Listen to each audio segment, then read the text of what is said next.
আমাদেরকে বিভিন্ন সিস্টেমে চাকরিচ্যুত করা হয়েছে, বিভিন্ন সিস্টেমে ফ্যাসিস্ট সরকারের আমলে ফ্যাসিবাদের কবলে ফেলে এদেরকে চাকরিচ্যুত করা হয়েছে। আপনারা বিভিন্ন ধরনের মনে করেন সমস্যা অকারেন্স দেখাইছে, যে অকারেন্সগুলো আদৌ সত্য নয়। একটা ছেলেকে বললো সে হচ্ছে কি সাইদির ওয়াজ দেখে ঘুমিয়ে পড়ছে, সকালবেলা উঠে তাকে ছেলে নিয়ে গেছে, এরকমেরও কাহিনী আছে। কিছু ছেলেকে বলছে যে সিনিয়রের অর্ডার ভাইলেট করছে, কিন্তু যিনি বললেন যে সিনিয়র বললেন যে ও আমার অর্ডার ভাইলেট করছে, তিনি সত্য বলতেছেন কিনা সেটাও জাস্টিফাই করে না, তাপ করে তাকে নিয়ে গেছে। মানে বিষয়টা হচ্ছে তোমাকে আমি ভালোবাসবো না বউ, তুমি কেন বুঝো না, আমার মাইরে বুঝো না। হ্যাঁ, তো এরকমের কাহিনী হয়ে গেছে। আমাকে বলা হয়েছিল যে আমি সিনিয়র অর্ডার ভাইলেট করছি, কিন্তু যেই সিনিয়র বলছিল যে ও আমার অর্ডার ভাইলেট করছে, তিনি সত্য বলছেন কিনা সেটাও জাস্টিফাই করে না। আমার স্টেটমেন্ট, আমি যে অপরাধ করছি কিংবা অপরাধ করি নাই সেই স্টেটমেন্ট ছিঁড়ে ফেলে দিয়ে আমাকে নতুন করে ওনার টাইপকৃত একটা লিখে টাইপ করে ওনাদের মতো করে একটা সাথে স্টেটমেন্ট লিখে জোরদাবস্তি একটা সিগনেচার করাই নিচ্ছে। তো এটা তো উচিত হয় না, আমার লেখা যে স্টেটমেন্ট সেটা ছিঁড়ে ফেলে দিচ্ছে। তো এইগুলো তো আসলে ঠিক হয় না। আমি তো চুরি করি নাই বাহিনীতে, আমি তো কোনো বিয়ে করি নাই, পরকীয়া করি নাই।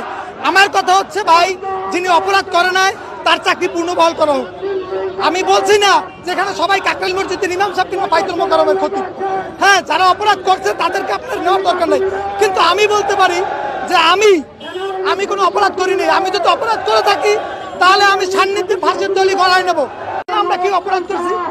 মানে আপনি মনে চাইবেন একটা মানুষকে বলে দেবেন এ দোষী, আর সে দোষী হয়ে গেছে, এটা কোনো কথা হলো? এটা ফ্যাসিস্টদের চাইতে আপনারা খারাপ হয়ে গেছেন এখন।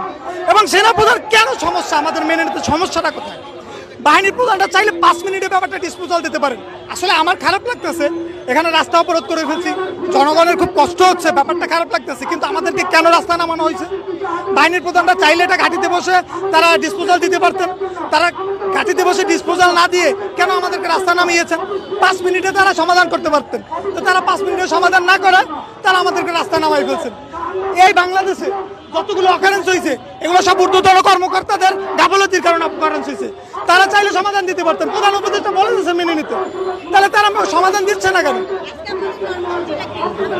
আমাদের একটা শান্তিপূর্ণ কর্মসূচি করতে চাচ্ছিলাম, যে আমরা একটা শান্তিপূর্ণ কর্মসূচি করব, আমাদেরকে কেন মেনে নেওয়া হচ্ছে না? 5 কর্মদিবসের কথা বলে আমাদেরকে তারা কেন মেনে নেবে না? তারা 5 কর্মদিবসের কথা তাহলে কেন বলছে? তারা কেন বলছে যে আমাদেরকে মেনে নেবে, পুনর্বহাল করা হবে?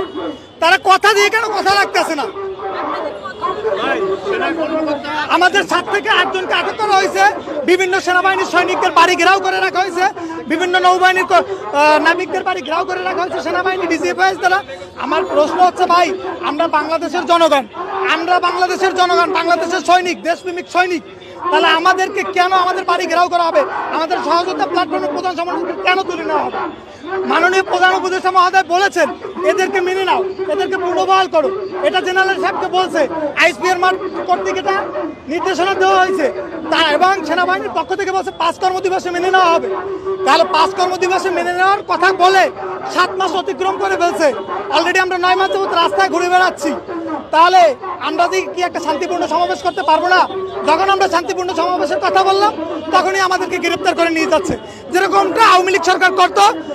যখনই নির্বাচন আসতো ভোটের রাতে ওই ছেলেপুলদের জামাত কিংবা বিএনপিদেরকে গ্রেপ্তার করতো, সেম ব্যাপারটা করছে আমাদের। তো আমি চাই মাননীয় প্রধান উপদেষ্টা মহোদয় যেহেতু আমাদেরকে মেনে নিচ্ছেন, সেনাপ্রধানের সমস্যাটা কোথায়? আমার প্রশ্ন, সেনাপ্রধান চাইলে 5 মিনিটে সমাধান দিতে পারতেন, কিন্তু তিনি কেন আমাদেরকে রাস্তা নামাইলেন? আমার খারাপ লাগছে, এই রাস্তার গাড়ি ঘোড়া আটকে গেছে, এখানে খুবই খারাপ লাগে, এটা দুঃখজনক। বাংলাদেশের জন্য এটা দুঃখজনক। একজন বাহিনীর প্রধান কেন সিদ্ধান্ত নিতে ভুল করবেন?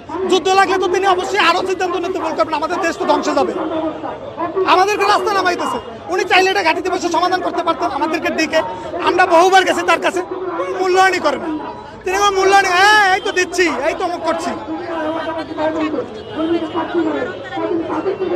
আমরা চাকরিচ্যুত হওয়ার পর থেকে এই যে দীর্ঘ 9 মাস আমরা আন্দোলন করে গেছি, আমরা বাহিনীর প্রধান বরাবর মার্সি পিটিশন থেকে শুরু করে, চিঠি থেকে শুরু করে সব কিছু দিচ্ছি, প্রধান উপদেষ্টা বরাবর স্মারকলিপি দিচ্ছি, বাহিনীর প্রধানকে প্রত্যেক সপ্তাহে চিঠি দিচ্ছি, সেই চিঠির প্রমাণও রয়েছে আমার কাছে, সবার কাছে জানানো হয়েছে, এবং সকলে বলছে এদেরকে পুনর্বহাল করার জন্য।